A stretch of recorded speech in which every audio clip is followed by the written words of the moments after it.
everybody, it's Bambi from Massachusetts. I'm so excited to be here for another chapter in your Golden Book of Life.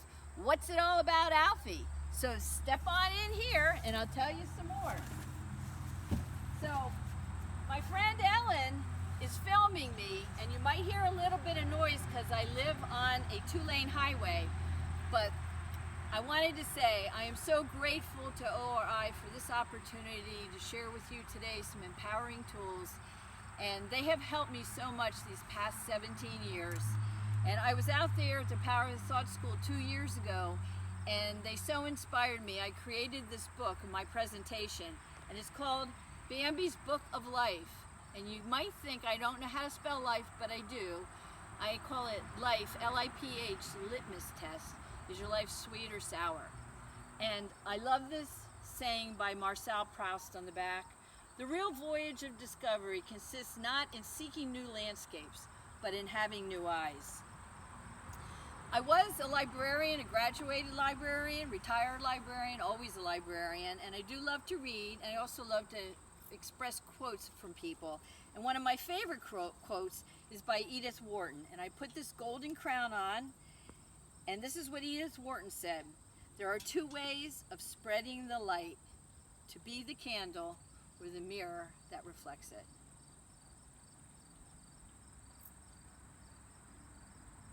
And there you have your mirror.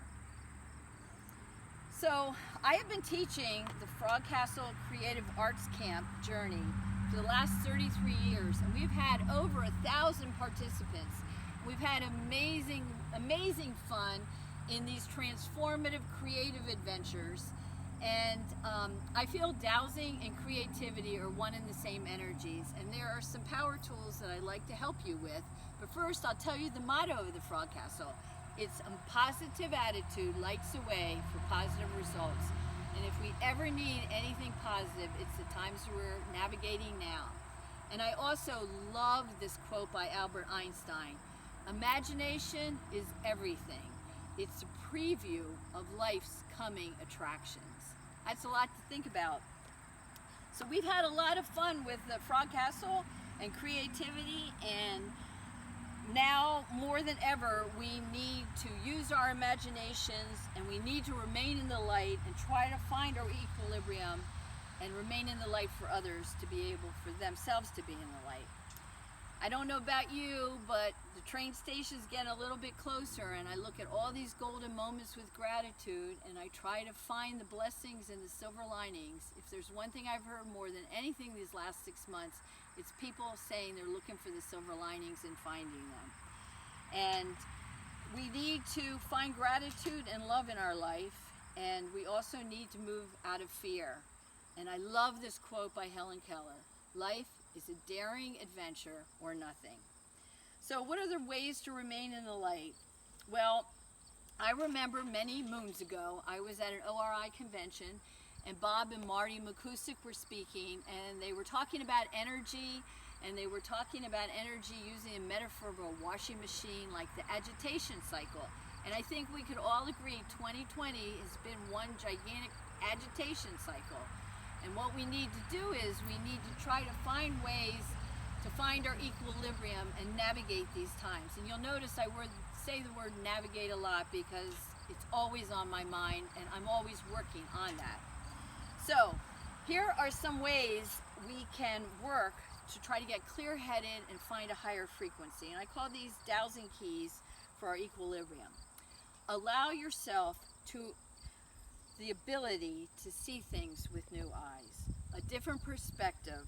Stretch your brain, stretch your eyesight. Don't reflect on the past, don't project on the future, just be here now. That's why they call it the present. 2, allow yourself to embrace life with more joy and less fear.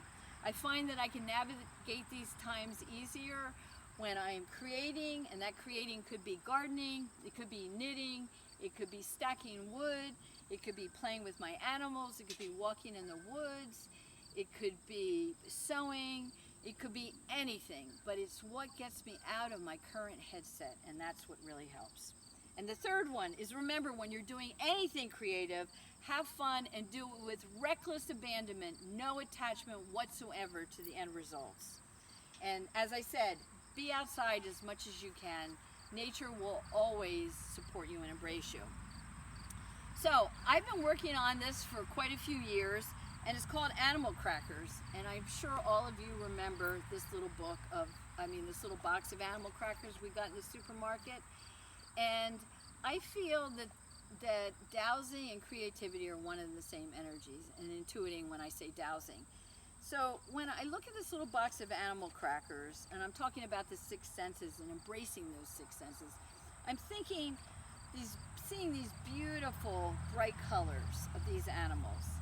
And I'm feeling the box, and I don't know if you remember, it used to have a little string, and how that little string felt when you were holding it on your hand. And so the feeling sense is there. Hearing, I can hear these animals in this box just waiting to get out, just rattling them around. Smelling, once I open them and eat the cookies, how they taste.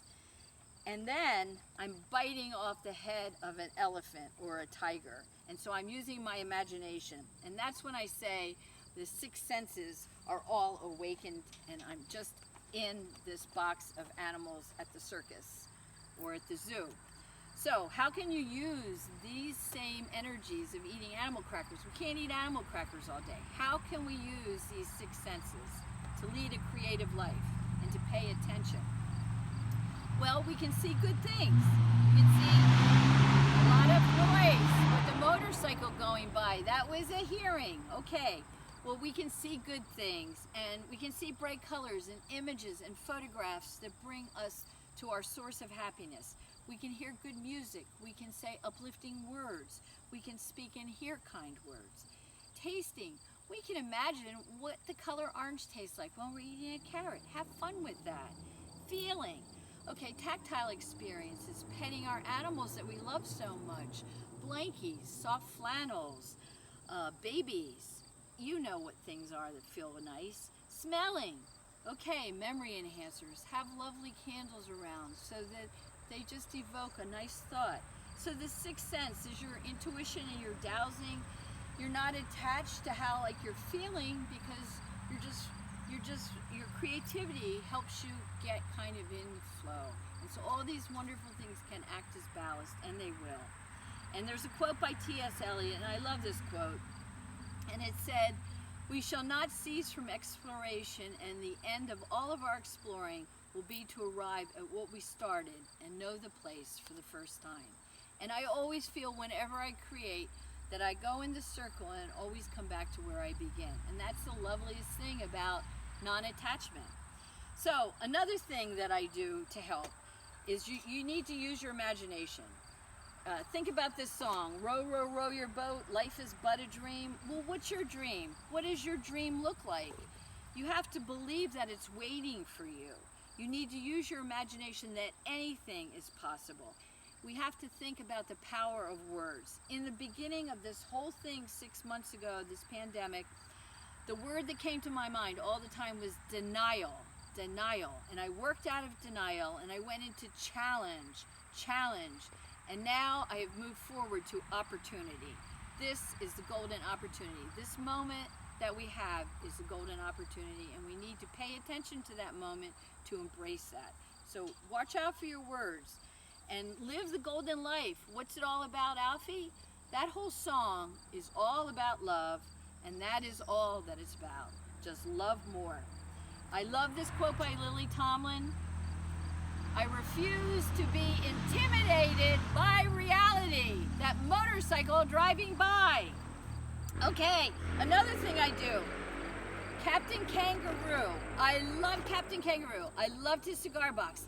I loved his glue stick and his scissors and his crayons. I love that. Well, I call this Bambi's Box of Tricks. And I have lots of magazine pages that I just pull out and glue, and they just make me feel good. And in this time, it is wonderful to do this, do little collages, and just put them everywhere. So when you see them, it's just an uplift. This is one. I was struck by an overwhelming sense of love, peace, inspiration, and joy. This is one I have by my dishes. You can see it's all watermarked. Hope Rising.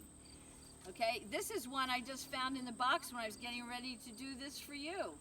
Light on the darkness. How perfect is that? What a cosmic gift. Always pay attention to the little cosmic gifts. So if you feel compelled to watch TV, and you have to watch TV, and you have to watch news, get a magazine, get a piece of paper, start ripping stuff out and putting them together. They're going to make you feel good. This is something I did on the way to the Ozark Research Institute conference last year. It's just stuff I pulled out of a travel magazine. Dare to live in full color. Blaze your own trail. Adventure awaits. Plan for fun. Or get your free visitor's guide. So creativity enables me to get out of my own way and transcend boundaries. Practice being a grateful recipient of good.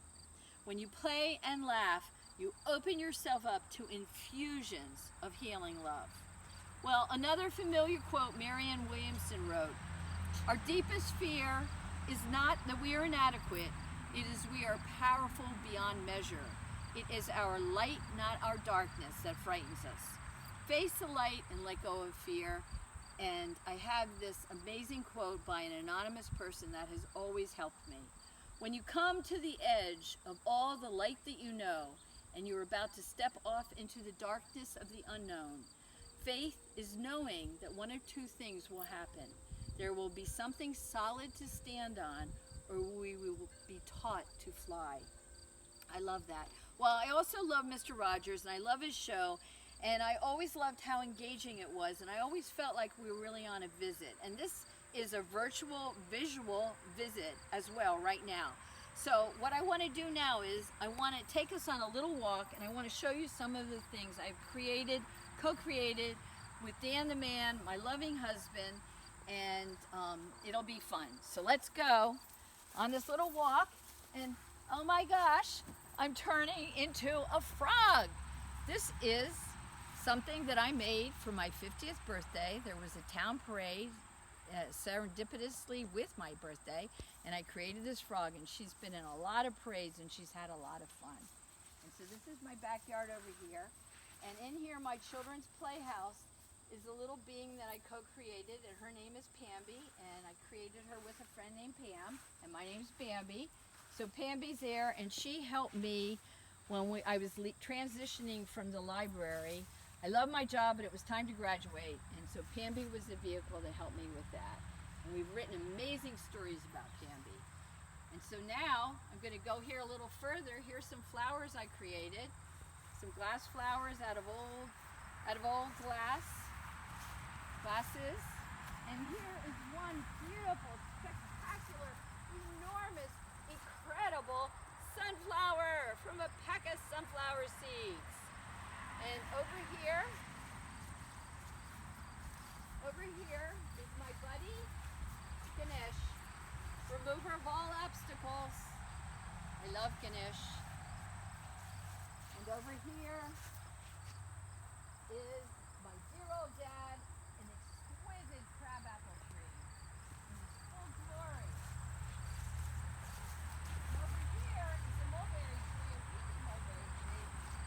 It's like a hiding tree, and if you look inside, you might just see a wonderful place. Instead of hiding, a little sanctuary. Think about those words, hiding and sanctuary. It's such a lovely little place. And so now we're going to go up here into the field, and like I said, I've been walking for 40 years. Walking is my ballast, and when I walk I usually sing, and a lot of times I sing the Mr. Rogers song.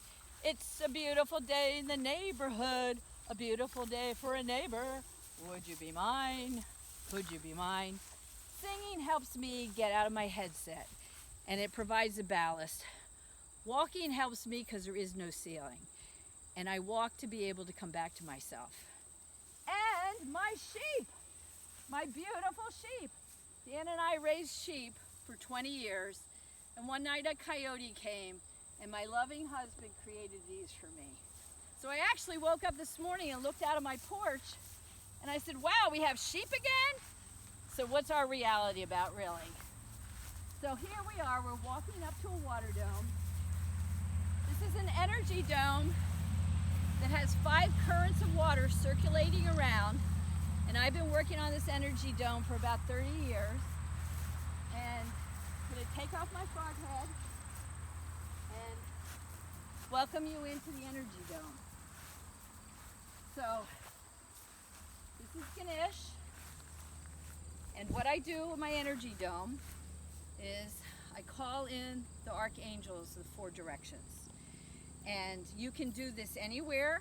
You can do this in your living room. You can do this in a park. You can do it in your bedroom, a den, anywhere. What you need to do is find east. I know that this is east. The sun rises in the east. And so what I do is I call in Archangel Raphael, the Archangel of healing, physically, emotionally, mentally, and spiritually. I ask Archangel Raphael to come into our circle and help with healing all those I know and love and have yet to meet in the world. And then I go to the south and I call in Archangel Michael, the Archangel of vigilance and protection, and I ask Archangel Michael to call Archangel Michael in and ask him to protect all those I know and love and have yet to meet. It's Archangel Michael. And then I call in Archangel Gabriel and I sing this little ditty. What the world needs now is love, sweet love. No, not just for some, but for everyone. Then I thank Archangel Gabriel. Then I call in Archangel Oriel, Archangel of ancient wisdom in the fairy kingdom and the lightness of being. And I thank Archangel Oriel for all his blessings in our life. It's Archangel Oriel. So then I go back and I say thank you and blessings to you. Thank you, Archangel Raphael. Thank you, Archangel Michael, for your protection and vigilance. Thank you, Archangel Gabriel, for your love. And thank you, Archangel Oriel, for your ancient wisdom and creativity and blessings. It's fairy kingdom. And then I go to Ganesh and I thank him for all his blessings and his remover of all obstacles and his little be happy sign. And then I welcome you all back to your beauty path with love and blessings and hope.